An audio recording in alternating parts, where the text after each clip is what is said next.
बिस्मिल्लाहिर्रहमानिर्रहीम। Hello everyone, मैं doctor Tanveer Arshad Chaudhary हूँ।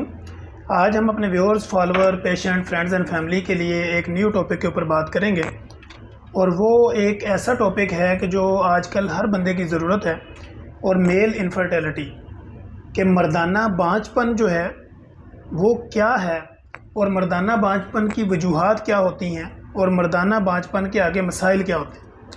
हमारे क्लिनिकल ट्रायल में हमने देखा है कि बेशुमार ऐसे पेशेंट हमारे क्लिनिकल ट्रायल में रिपोर्ट होते हैं जो आते हैं हमारे पास, डॉक्टर साहब मुझे जो है वो मेरी शादी को 1-2 साल गुजर चुके हैं, लेकिन चूँकि मेरी बीवी के भी सारे टेस्ट ठीक हैं, मेरे भी टेस्ट ठीक हैं, लेकिन उसके बावजूद भी जो है वो हमें कोई बच्चा नहीं हो रहा या प्रेगनेंसी नहीं हो रही।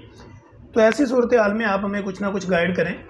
तो बीइंग अ मेडिकल स्पेशलिस्ट मेरी ये रिस्पॉन्सिबिलिटी है कि मैं अपने व्यूअर्स के नाम, अपने follower, patient, friends and families के नाम एक आसान अल्फाज के अंदर एक ऐसा मैसेज कन्वे करूं कि जिसमें उनको पता चले कि मेल इनफर्टिलिटी यानी मर्दाना बांझपन क्या है या मर्दाना बांझपन की वजूहात क्या होती हैं।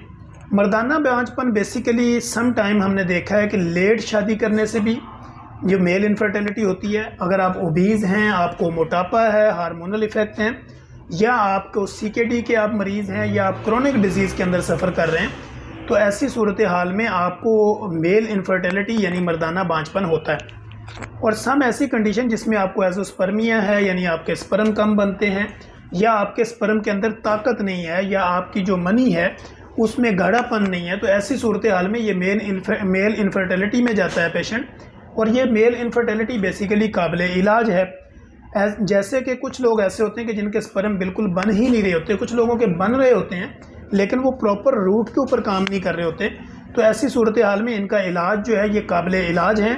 चूँकि लोगों को पता नहीं होता कि हमने इलाज के लिए जाना कहाँ पे है, तो वो डिफरेंट किस्म के नीम हकीम खतरा जान के पास जाते हैं या कैसे नॉन क्वालिफाइड लोगों के पास जाते हैं जिनको इसकी अवेयरनेस भी नहीं होती और उनको इसको डायग्नोज करने का पता भी नहीं होता। और वो पेशेंट का टाइम जो है वो उसके टाइम को जिस टाइम पे उस बीमारी को कवर किया जा सकता है वो टाइम उसका वेस्ट कर देते हैं, यानी वो टाइम उसका निकल जाता है। ऐसी सूरत हाल में पेशेंट को जो है वो लॉन्ग टर्म जो है उसका सफ़र करना पड़ता है। तो हमने ये वीलॉग बनाने का मकसद ये था कि अगर किसी भी हमारे नौजवान को या हमारे वो लोग जिनकी शादी को कुछ अरसा गुजर चुका है लेकिन उसके बावजूद भी जो है उनको औलाद नहीं है, वो बे औलाद हैं, और ऐसी सूरत हाल में वो अपना जो है वो सीमन एनालाइज एक टेस्ट करवाएं जो कि उनकी मनी से टेस्ट होगा लैब के अंदर, और वो टेस्ट लेके आप भी अगर मेडिकल स्पेशलिस्ट मेरे पास आ सकते हैं या किसी भी जो है वो यूरोलॉजिस्ट के पास जा सकते हैं या मेडिकल स्पेशलिस्ट के पास जा सकते हैं या किसी भी मेल गायनोकोलॉजिस्ट के पास जा सकते हैं या फीमेल गायनोकोलॉजिस्ट के पास जा सकते हैं जो आपकी बीमारी को प्रॉपर समझते हैं। वो आपकी इस रिपोर्ट के ऊपर डिसाइड करेंगे कि आपके कोई और हार्मोनल टेस्ट भी होने हैं या नहीं होने। अगर आपके हार्मोनल टेस्ट का होगा तो वो लैब इन्वेस्टिगेशन होगी और उसके बाद जो है वो आपकी मेल इनफर्टिलिटी यानी मर्दाना बांझपन को टाइटल किया जा सकता है। मर्दाना बांझपन बेसिकली काबिल इलाज बीमारी है, इसका इलाज मुमकिन है। अब इसके साथ साथ जब आप मेल इनफर्टिलिटी में होते हैं तो ऐसी कंडीशन में हमने देखा है कि आपको ईडी के आप पेशेंट भी होते हैं, यानी आपको इरेक्टाइल डिस्फंक्शन भी होता है जिसमें आपकी शहवत का कम आना, आपको कमज़ोरी होना या आपके स्पर्म का वीक होना या मर्दाना कमज़ोरी का हो जाना।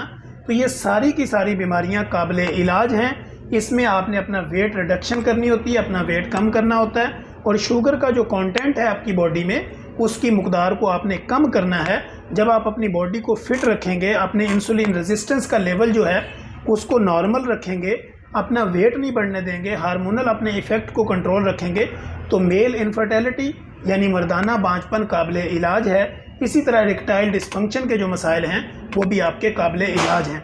अब इनके होने की वजूहात ये होती हैं कि अगर आप बहुत ज़्यादा स्मोकर हैं या आप किसी भी तरह का अल्कोहल का इस्तेमाल करते हैं या कोई भी ऐसी ड्रग्स लेते हैं तो उसमें वक्ती तौर पे तो आपको फ़ायदा होता है, लेकिन उसके बाद जो है वो आपको इरेक्टाइल डिस्फंक्शन के मसाइल होते हैं। इसी तरह वो लोग जो सफ़र करते हैं, ट्रैवलिंग ज़्यादा करते हैं या अपने आप को स्ट्रेसफुल लाइफ में रखते हैं या एंजाइटी डिप्रेशन का मरीज़ हैं या किसी भी तरह की साइकेट्री प्रॉब्लम को फेस कर रहे हैं, तो ये वो लोग होते हैं जिनको सफ़र करना पड़ता है मेल इनफर्टिलिटी के अंदर, मर्दाना बांझपन के अंदर। इसमें कुछ लोग नॉर्मल भी होते हैं लेकिन उनके कई और इशू होते हैं, और ये सारे के सारे इशू जो है वो हल तलब हैं और सारे के सारे इशू हल हो सकते हैं। लिहाजा आप अपनी बीमारी को on the time proper doctor के पास जाएं तो आपको किसी तरह का कोई मसला नहीं होगा। हम इंशाल्लाह कोशिश करेंगे कि अपने नेक्स्ट एपिसोड के अंदर एक नई इन्फॉर्मेटिव वीडियो के साथ दोबारा हाज़िर होंगे। तब तक के लिए इजाज़त दीजिए। अल्लाह हाफिज़।